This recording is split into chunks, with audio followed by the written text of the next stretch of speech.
Hey YouTube, what's up? This is Peyton, otherwise known as Water Bottle.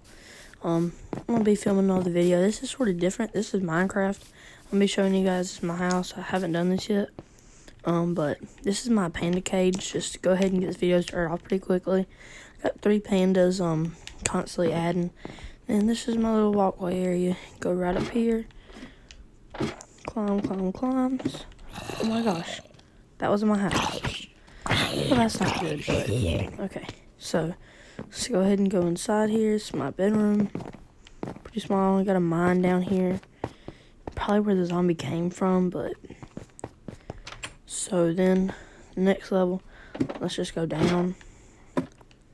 Down here, this is not ground zero, but from here, it's just a pretty easy way to get down. Then, back in here. Then let's go up here.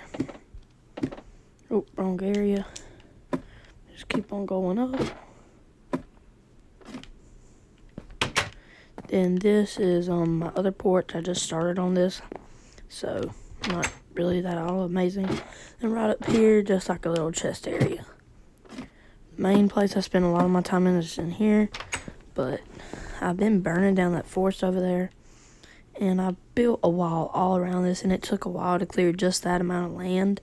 I did divide it into a taller section and a smaller section. I did do it right here also. And next I'm going to be doing this right here. If you guys want me to make a huge video about all this, then I will. Thank you guys for watching. Please have a great day, and goodbye.